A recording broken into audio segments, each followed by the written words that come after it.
فقرآننا ذلك القائد وتفسيره ساطع كالنجوم وفي روحنا سنة المصطفى وفقه الشريعة. السلام علیکم ورحمۃ اللہ وبرکاتہ. رب اشرح لی صدری ویسر لی امری واحلل عقدۃ من لسانی یفقہوا قولی. کرسمس کے حوالے سے چند سوالات ہیں اور ان کے جوابات ہیں. یہ جو سوال و جواب ہے اس کو ہم نے 6 عناوین میں تقسیم کیا ہے اور 6 ہیڈنگز یا 6 ٹائٹلز کے تحت ہم ان کے جوابات دیں گے. تو پہلا ٹائٹل ہے کہ میری کرسمس کا کیا معنی ہے. میری کرسمس اور ہیپی کرسمس یہ دونوں ایک ہی معنوں میں استعمال ہوتے ہیں. تو کرسمس جو ہے گویا یہ کرسمس کی خوشی کا اظہار کیا جا رہا ہے. اور کرسمس کیا ہے؟ کرسمس جو ہے عیسیٰ علیہ السلام کی پیدائش کا تہوار جو کہ سالانہ منایا جاتا ہے. 25 دسمبر کو عیسائی یہ تہوار مناتے ہیں.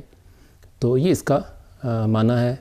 اب اس کا اصطلاحی معنی کیا ہے کہ اس کے ساتھ اس کا مفہوم کیا ہے اور بطور ٹرمینالوجی اس کا کیا مطلب ہے وہ ہم آپ کے سامنے بیان کرتے ہیں. لیکن اس سے پہلے ہم عید الفطر کی مثال آپ کے سامنے رکھتے ہیں کہ جب ہم عید الفطر کہتے ہیں تو اس سے مراد صرف سوئیوں کی عید نہیں ہوتی اور اس سے مراد عید الاضحیٰ سے مراد صرف گوشت کی عید نہیں ہوتی، بلکہ عید الفطر کے ساتھ بہت ساری چیزیں جو ہیں منسلک ہیں. اس میں عید کے روز جو عید کی نماز ہے، تکبیرات ہیں، اس سے پہلے روزوں کا روزے ہیں اور قیام اللیل ہے اور زکوٰۃ الفطر ہے. بہت ساری چیزیں جو ہیں اس ساری عبادت کے ساتھ ریلیٹڈ ہیں اور پھر اس کے نتیجے میں جو ہے اس کے بعد جو ہے عید الفطر آتی ہے. اسی طرح عید الاضحیٰ کا اگر کو دیکھیں تو عید الاضحیٰ کے ساتھ جانوروں کی قربانی اور اسماعیل علیہ السلام کی قربانی، ابراہیم علیہ السلام کی قربانی، ذی الحجہ کے ایام، حج کا تعلق ہونا، قربانی کی شرائط، یہ ساری چیزیں جو ہیں اس کے ساتھ منسلک ہیں اور اس کے مفہوم میں شامل ہیں. اب اسی طرح ہم کرسمس کا مفہوم دیکھتے ہیں کہ کرسمس کے مفہوم سے کیا مراد ہے. تو بشپ مائیکل کری یہ عیسائی اسکالر ہیں اور پرنس ہیری جو کہ برطانوی شہزادہ ہے اس کی شادی پر جو سیرمن یہ تقریر کی تھی وہ بشپ مائیکل نے کی تھی. تو bishop Michael CBS this morning ایک پروگرام ہے میڈیا کا، تو اس پر انہوں نے اظہار خیال کر رہے تھے. تو ان سے کوسچن یہ کیا گیا کہ what is the real meaning of Christmas, Christmas کا حقیقی معنی کیا ہے. تو اس کا جواب دیتے ہوئے جو انہوں نے کہا وہ میں آپ کے سامنے رکھتا ہوں. کوٹ: The real meaning of Christmas is that God made a decision to show us what we mean to God. There is a text in the New Testament, John's Gospel. God so loved the world that he gave his son, his only son, and that's the key to the meaning of Christmas. Unquote. اس کا ترجمہ کہ Christmas کا حقیقی معنی یہ ہے کہ خدا نے ایک فیصلہ کیا یہ دکھانے کے لیے کہ ہم اس کے نزدیک کتنی اہمیت یا حیثیت رکھتے ہیں. اور نیو ٹیسٹمنٹ جانز گاسپل میں ایک متن ہے یا ایک ورس ہے جس کا مطلب یہ ہے کہ خدا نے اس دنیا سے اتنی محبت کی کہ اس نے اپنا بیٹا، اکلوتا بیٹا جو ہے یہاں بھیج دیا. اور یہ کرسمس کا معنی ہے. کرسمس کے معنی کو سمجھ، لیکن یہ بنیادی بات ہے کہ خدا نے اپنا بیٹا جو ہے وہ اس دنیا میں بھیج دیا. یہاں ان کا اقتباس جو ہے ختم ہوتا ہے، اس کے ترجمہ ختم ہوتا ہے. تو اسی طرح معروف مسیحی ویب سائٹ godquestions.com پہ بھی یہی جواب، اسی طرح کا جواب دیا گیا ہے اسی مفہوم کا، اور ساتھ جان 3 ورس 16 اور 17 کا ریفرنس دیا گیا. تو اس مفہوم سے بڑی بات اور ان ریفرنسز سے یہ بات بڑی واضح ہو گئی کہ عیسیٰ علیہ السلام کی پیدائش کا جو تہوار ہے اس کے پیچھے کنسیپٹ یہ ہے کہ عیسیٰ علیہ السلام خدا کے بیٹے ہیں اور خدا نے اپنے بیٹا جو ہے اس دنیا میں بھیجا.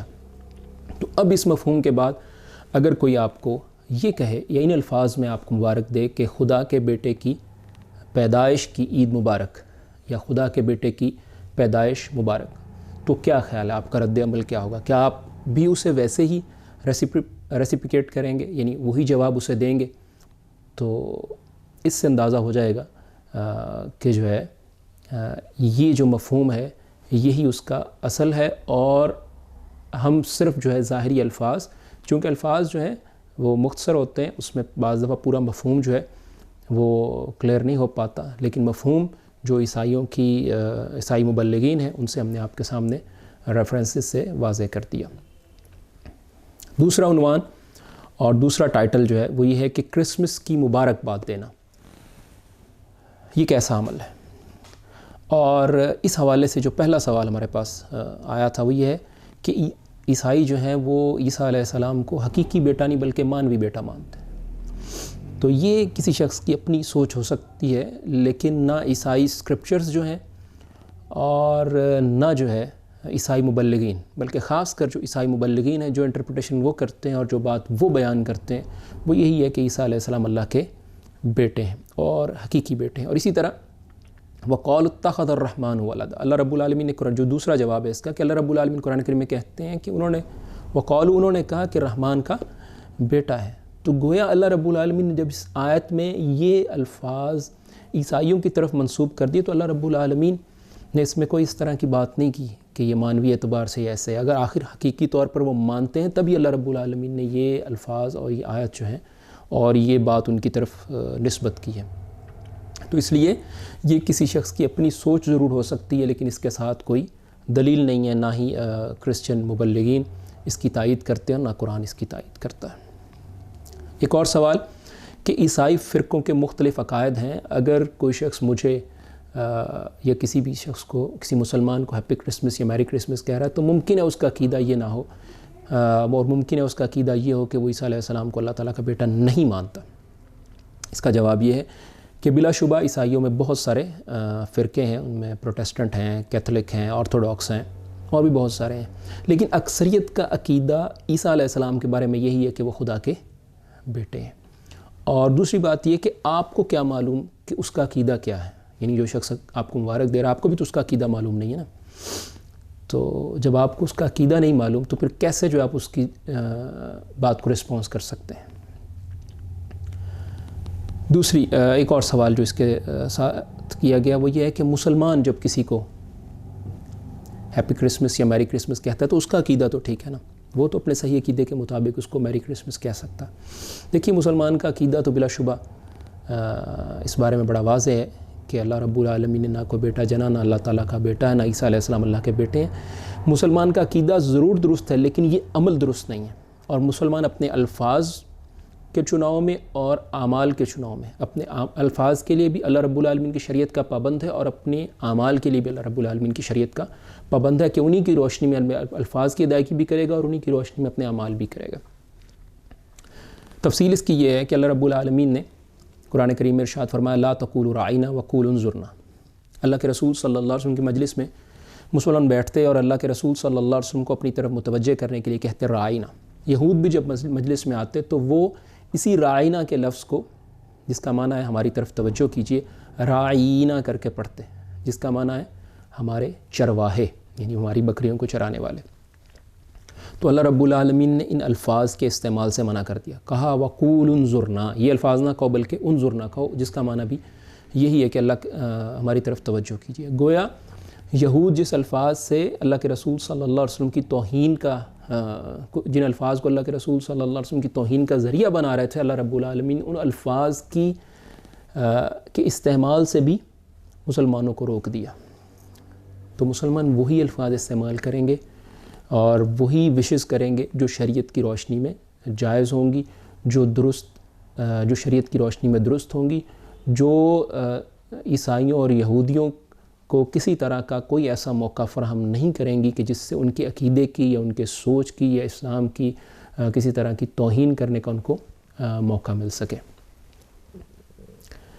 اور عمل کے اعتبار سے مسلمان کیسے محتاط ہوتا ہے اور کیسے پابند ہوتا ہے؟ ایک شخص آیا اللہ کے رسول صلی اللہ علیہ وسلم کے پاس اور کہنے لگا کہ اللہ کے رسول صلی اللہ علیہ وسلم میں نے نظر مانی تھی کہ میں بوانا کے مقام پر اونٹ ذبح کروں گا۔ تو اللہ کے رسول صلی اللہ علیہ وسلم نے پوچھا کہ کیا وہاں کوئی جاہلیت کے بتوں میں کسی بت کی عبادت تو نہیں کی جاتی تھی؟ تو لوگوں نے کہا نہیں۔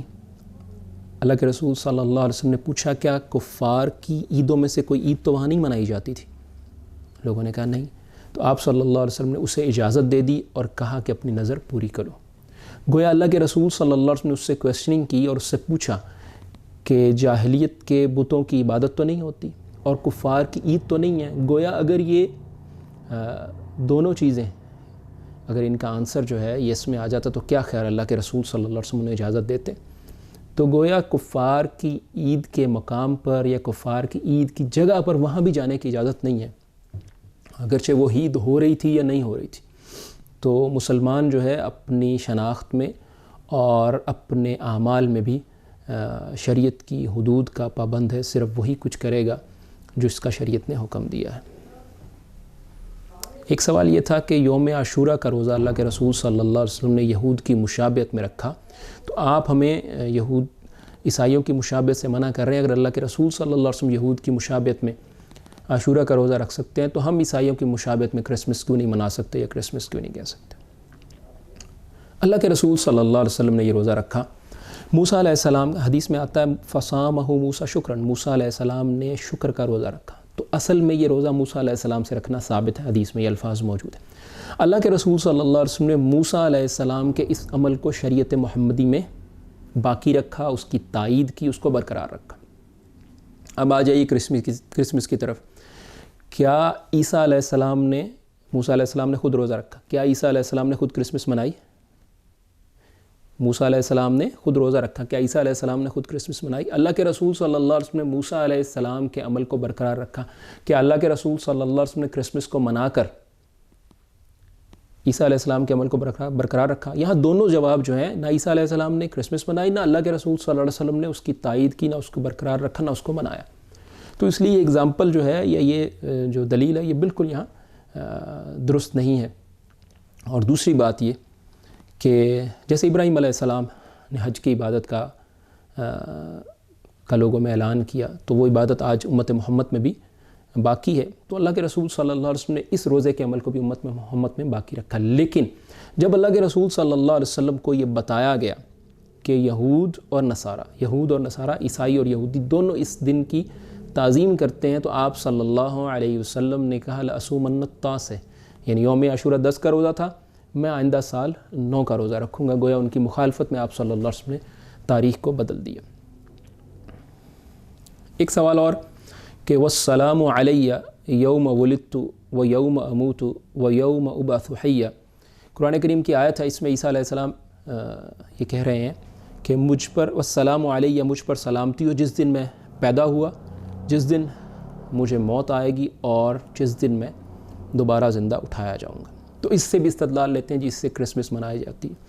اس کا ایک جواب تو یہ ہے کہ آپ منانے کی دلیل لے رہے ہیں اور وفات پر بھی جو ہے کوئی جشن منانے کی دلیل اس سے نہیں لے رہے آپ. خیر یہ تو ایک الزامی جواب ہے. دوسرا یہ کہ اللہ رب العالمین نے اس میں بشارت دی ہے عیسیٰ علیہ السلام کی کہ عیسیٰ علیہ السلام کے لیے سلامتی ہے. اور ایک چیز اور کہ اللہ رب العالمین نے اس میں بشارت دی عیسیٰ علیہ السلام کے لیے سلامتی کی. اور دوسرا یہ کہ اس میں معبود کی عیسائیوں کے اس عقیدے کی نفی کر دی کہ عیسیٰ علیہ السلام معبود ہے، کیونکہ حقیقی معبود جو ہوتا ہے نہ وہ پیدا ہوتا ہے اور نہ اس کو موت آتی اور نہ وہ دوبارہ زندہ کیا جاتا ہے. تو گویا اللہ رب العالمین نے یہاں اس سلامتی کے ساتھ ساتھ عیسائیوں کے عقیدے کی بھی تردید کر دی. اور سب سے جو اس کا جواب جو سب سے عمدہ ہے وہ یہ ہے کہ دیکھیے یہ آیت سب سے پہلے کس پر نازل ہوئی؟ سب سے پہلے مخاطب اس کے کون تھے؟ اللہ کے رسول صلی اللہ علیہ وسلم. اللہ کے رسول صلی اللہ علیہ وآلہ وسلم نے اس آیت کو کے نزول کے بعد کیا کرسمس منائی؟ کیا آپ صلی اللہ علیہ وسلم نے اس سے یہ استدلال لیا؟ تو اگر اللہ کے رسول صلی اللہ علیہ وسلم نے اس سے اس طرح کا کوئی عمل نہیں لیا تو میں اور آپ کیسے یہ ایسا عمل جو ہے اس سے لے سکتے ہیں؟ اور اس میں اس کی کوئی دلیل نہیں ہے، صرف سلامتی ہے جو اللہ رب العالمین نے اپنے اس رسول کے لیے، اپنے اس نبی کے لیے، عیسیٰ علیہ السلام کے لیے بطور بشارت جو ہے ذکر کی. اور اس کا مفہوم بھی ہم نے آپ کے سامنے نہ مفسرین میں سے کسی نے اس طرح کا استدلال اس سے لیا ہے. تو یہ دلیل جو ہے درست نہیں ہے.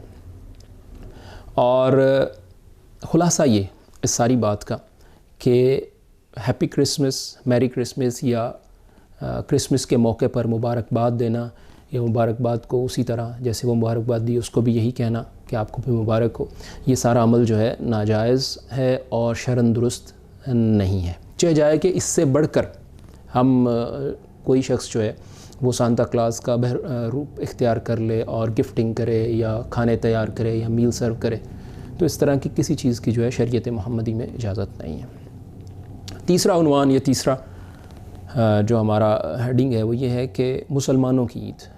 اللہ کے رسول صلی اللہ علیہ وسلم مدینہ تشریف لائے تو آپ صلی اللہ علیہ وسلم نے دیکھا کہ لوگ 2 دن کھیلتے ہیں۔ پوچھا یہ کون سے کیا ہیں 2 دن، یہ کون سے 2 دن ہیں؟ تو لوگوں نے بتایا کہ ہم جاہلیت میں ان 2 دنوں میں کھیلا کرتے تھے، بمعنی خوشی منایا کرتے تھے اور ریلیکس کیا کرتے تھے۔ تو آپ صلی اللہ علیہ وسلم نے فرمایا کہ اللہ تعالیٰ نے ان 2 دنوں کے بدلے ان سے 2 بہتر دن تم کو دے دیے، عید الفطر اور عید الاضحیٰ۔ گویا اللہ کے رسول صلی اللہ علیہ وسلم نے وہ جو 2 دن تھے جو کہ مدینہ میں بطور عید جو ہے جن کی تعیین ہو چکی تھی، اللہ کے رسول صلی اللہ علیہ وسلم ان کو برقرار نہیں رکھا۔ نہ مسلمانوں کو یہ کہا کہ ٹھیک ہے آپ بھی یہی دن منا لیا کریں، نہ مسلمانوں کو یہ کہا کہ آپ وہ 2 دن بھی منا لیں، میں 2 دن اور بھی دے دیتا ہوں، بلکہ اللہ نے فرمایا اللہ تعالیٰ نے ان کے بدلے تمہیں 2 بہتر دن عطا کر دی، اور نہ اس کے بعد صحابہ سے وہ باقی دن وہ 2 دن منانا ثابت ہے۔ تو مسلمانوں کو اللہ کے رسول صلی اللہ علیہ وسلم اس کے بدلے 2 بہتر دن اللہ کے حکم سے عید الفطر اور عید الاضحیٰ بیان کر دی، اور مسلمانوں کی یہی 2 عیدیں، اس کے علاوہ کسی تیسری عید کا کانسیپٹ مسلمانوں میں نہیں ہے، اسلام میں نہیں، نہ اللہ کے رسول صلی اللہ علیہ وسلم نے کوئی تیسری عید منائی ہے یا چوتھی عید منائی ہے، نہ صحابہ کرام رضوان اللہ علیہم اجمعین نے کوئی تیسری یا چوتھی عید منائی ہے، نہ عید میلاد النبی، نہ کوئی اور۔ ہاں، جمعہ کے لیے عید کا لفظ جو ہے یہ بھی حدیث سے ثابت ہے۔ چوتھا ہمارا جو عنوان ہے وہ یہ ہے کہ 25 دسمبر قرآن کریم میں اللہ رب العالمین ارشاد فرماتے ہیں وَهُزِّ إِلَيْكِ بِجِزْءِ النَّخْلَةِ تُسَاقِطْ عَلَيْكِ رُطَبًا جَنِيًّا، وَهُزِّ إِلَيْكِ بِجِزْءِ النَّخْلَةِ تُسَاقِطْ عَلَيْكِ رُطَبًا جَنِيًّا، کہ کھجور کے تنے کو جو ہے زور سے ہلاؤ تو یہ تمہارے اوپر جو ہے تازہ کھجوریں گرا دے گا۔ تو قرآن کریم میں مریم علیہ السلام اللہ تعالیٰ ان پر سلامتی کرے، ان کی جو حمل کا پیریڈ جو ہے بیان کیا جا رہا ہے، اور حمل کے بعد جب بچے کی پیدائش کا وقت جو ہے بتایا جا رہا ہے تو وہ گرمیوں کا بتایا جا رہا ہے، جب کھجوروں کے پکنے کا موسم ہوتا ہے۔ تو قرآن کا ٹیکسٹ جو ہے وہ بھی 25 دسمبر کی تائید نہیں کرتا، اور اسی طرح عیسائی جو اسکالرز ہیں وہ خود بھی جو ہے اس تاریخ پر متفق نہیں ہیں، بلکہ پوپ بینیڈکٹ 16 نے اپنی کتاب میں چند برس قبل جو ہے یہ سوال اٹھایا تھا، اور یہ بہت بات فیمس بھی ہوئی تھی کہ عیسیٰ علیہ السلام کی یہ جو تاریخ ہے اس کے بارے میں کوئی واضح جو ہے دلیل موجود نہیں ہے، اور یہ اس کی تعیین جو ہے ممکن نہیں ہے۔ 5واں ہمارا جو ٹائٹل ہے وہ یہ ہے کہ عیسائیوں سے ہمارے تعلقات کیسے ہوں۔ لازمی بات ہے جب ہم کسی معاشرے میں رہتے ہیں، خاص کر وہ لوگ یہ کویسچن کرتے ہیں جو ایسی جگہوں پر ہیں جہاں ملٹی کلچرل سوسائٹی ہے، اور بالخصوص کرسچنز جو ہیں وہ ڈومیننٹ ہیں، یعنی وہ اکثریت میں ہیں اور میجورٹی میں ہیں، مسلمان وہاں اقلیت میں ہیں۔ تو بہرحال ایسے لوگ بھی یہ سوال کرتے ہیں جہاں مسلمان جو ہے اکثریت میں ہیں، تو مسلمانوں کا عیسائیوں سے ریلیشن شپ کیسے ہونا چاہیے، کیا اس کی باؤنڈریز ہیں؟ شریعت نے اس حوالے سے الحمدللہ واضح جو ہے امور بیان کیے ہیں۔ پہلی بات تو ایک دلچسپ بات آپ کے سامنے رکھتے ہیں کہ یہ مسلمانوں کے جو عیسائیوں سے تعلقات ہیں اس میں 3M بڑے اہم ہیں۔ تو اس میں سے پہلا M جو ہے وہ میری ہے، میری MARY، جو مریم علیہ السلام یعنی مریم کے لیے جو انگریزی میں ترجمہ استعمال ہوتا ہے وہ میری کا ہے۔ تو قرآن کریم میں سورت مریم کے نام سے ایک پورا چیپٹر ہے، جبکہ بائبل میں بھی مریم یا میری کے نام سے کوئی چیپٹر نہیں ہے۔ تو ہم مریم علیہ السلام، اللہ تعالیٰ ان سے راضی ہو، اللہ تعالیٰ ان پر سلامتی کرے، ہم ان کی تقدیس کرتے ہیں، ان کی پاکیزگی کے قائل ہیں، اور اللہ رب العالمین نے ان کے لیے اللہ رب العالمین کے قرآن میں ان کے نام سے پوری ایک سورت ہے، اور کئی مقامات پر ان کا تذکرہ موجود ہے۔ دوسری بات، عیسائیوں کے ساتھ آپ کھا سکتے ہیں، پی سکتے ہیں، ان کی خوشی کو جاب ہے، امتحان میں کوئی کامیاب ہوا ہے، کسی اور طرح کا دنیاوی معاملے میں کسی میں اس کو کامیابی حاصل ہے، آپ اسے مبارک دے سکتے ہیں، اور آپ ان کے ساتھ تجارت کر سکتے ہیں، لین دین کر سکتے ہیں، میل جول رکھ سکتے ہیں، اس سب میں کوئی حرج نہیں ہے۔ اگر وہ درست طریقے سے ذبیحہ کرتے ہیں تو آپ ان کے ذبیحہ کو بھی کھا سکتے ہیں، اور آپ ان کی پاک دامن عورت سے شادی کر سکتے ہیں، اس کی اجازت اللہ رب العالمین نے قرآن میں دی۔ تو یہاں دوسرا M آ گیا، MARY، میری۔ تو اس میری جو ہے، اس میری کی بھی شریعت میں اجازت ہے۔ تو گویا میری جو مریم علیہ السلام ہیں، اور میری، یہ جو شادی کرنا ہے، ان دونوں کے ہم قائل ہیں. اور تیسرا جو میری ہے MERRY میری، جس سے میری کرسمس جو لفظ جو میری کرسمس کا حصہ ہے، اس سے ہم برات کا اظہار کرتے ہیں، کیونکہ اس میں ایک شرکیہ عقیدے کی تائید اور ترویج ہے. آپ عیسائیوں سے گفٹنگ کر سکتے ہیں، بلکہ گفٹنگ کے حوالے سے آپ سب سے ایک اچھا طریقہ یہ ہو سکتا ہے کہ آپ سورۃ مریم کا ہی ٹیکسٹ جو ہے وہ اچھے طریقے سے پرنٹ کروائیں اور اس کو ایک خوبصورت سے بکلیٹ بنوائیے اور اس کو اپنے جاننے والے یا شناسہ جو عیسائی ہیں ان کو دیجیے، تاکہ ان کو معلوم ہو کہ مسلمان عیسیٰ علیہ السلام اور ان کی والدہ ان دونوں کی کتنی تقدیس تعظیم کرتے ہیں اور کتنا ان کا احترام کرتے ہیں اور کتنے احترام کے قائل ہیں. چھٹا ہمارا جو ہماری ہیڈنگ یا عنوان ہے وہ کفار سے مشابہت ہے. اللہ کے رسول صلی اللہ علیہ وسلم نے فرمایا من تشبہ بقوم فہو منہم. اور اس حدیث کے بارے میں کچھ دن پہلے میں ایک لیکچر سن رہا تھا، وہ صاحب کہنے لگے، اسکالر کہنے لگے کہ یہ ضعیف ہے، حالانکہ محدث الالبانی نے اس کی تصحیح کی ہے اور بھی علماء نے اس کو صحیح کہا ہے. تو بہرحال یہ حدیث جو ہے علماء کے اقوال کی روشنی میں صحیح ہے. تو وہ ایسے خاص تہوار اور ایسی عادات اور ایسے امور جو کسی قوم کا، کسی مذہب کے ماننے والوں کا تشخص بن جائیں، ان کی پہچان بن جائیں، تو ان میں جو ہے ان سے مشابہت نہیں کی جائے گی. اللہ کے رسول صلی اللہ علیہ وسلم کو ابتداً جو ہے عیسائیوں اہل کتاب کی موافقت پسند تھی اور آپ مشرکین کی مخالفت کیا کرتے تھے. لیکن جیسے جیسے اسلام کے احکامات نازل ہوتے گئے، اللہ کے رسول صلی اللہ علیہ وسلم نے جو ہے اہل کتاب کی جو مشابہت ہے اس کو بھی آپ صلی اللہ علیہ وسلم نے یہ موافقت کو بھی ترک کر دیا، بلکہ ان کی مشابہت اختیار کرنے سے منع کیا. اس کے کچھ دلائل قرآن و سنت میں موجود ہیں، بلکہ کئی ساری مثالیں موجود ہیں، ان میں سے چند آپ کے سامنے رکھتے ہیں. اللہ کے رسول صلی اللہ علیہ وسلم نے فرمایا کہ موزے اور جوتے میں نماز پڑھا کرو، یہود اس میں نماز نہیں پڑھتے. تو یہاں یہود کی مخالفت ہے. فرمایا خالف المشرکین، داڑھی بڑھاؤ اور مونچھیں پست کراؤ، مشرکین کی مخالفت کرو. باجماعت نماز کے لیے مسلمانوں کو اکٹھا کرنے کی کیا صورت ہو، یہ معاملہ اللہ کے رسول صلی اللہ علیہ وسلم کے سامنے تھا. تو آپ صلی اللہ علیہ وسلم کے سامنے ایک تجویز یہ ہے کہ بگل یعنی ہارن جو ہے جیسے یہودی کرتے ہیں ویسے کیا جائے. تو آپ صلی اللہ علیہ وسلم نے یہودیوں کی مشابہت کی وجہ سے اس کو ترک کر دیا.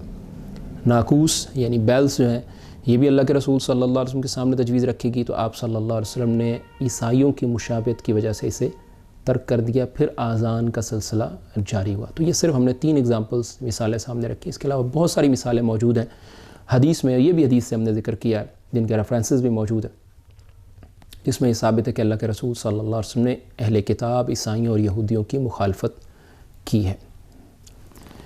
ایک سوال اور اس حوالے سے کیا گیا کہ جی آپ جب کار استعمال کرتے ہیں، جہاز، موبائل، انٹرنیٹ، تو تب آپ کو مشابہت یاد نہیں آتی، تو اس طرح کے معاملات میں آپ کو مشابہت یاد آتی ہے.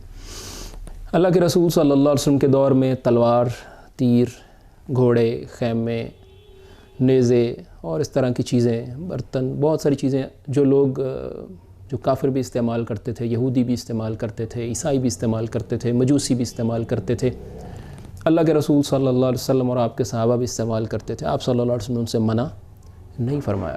اگر ایسی بات ہوتی کہ عام روزمرہ کے جو استعمال کی جو اشیاء ہیں، عام امور ہیں جو کسی خاص مذہب کا، کسی خاص قوم کا شعار نہیں ہے، اگر اللہ کے رسول صلی اللہ علیہ وسلم ان سے منع فرماتے تو ہم منع ہو جاتے ہیں. لیکن ان چیزوں میں یہ مشابہت نہیں ہے.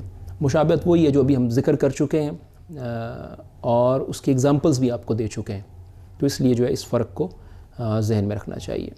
اور آخری بات یہ کہ صحیح بخاری میں ایک حدیث ہے 7320 7320، اس میں اللہ کے رسول صلی اللہ علیہ وسلم نے فرمایا کہ تم پہلی لوگوں کے پیچھے چلو گے بالشت ببالشت اور گز بگز، یعنی جہاں جہاں وہ قدم رکھتے جائیں گے تم ان کے پیچھے پیچھے چلتے جاؤ گے.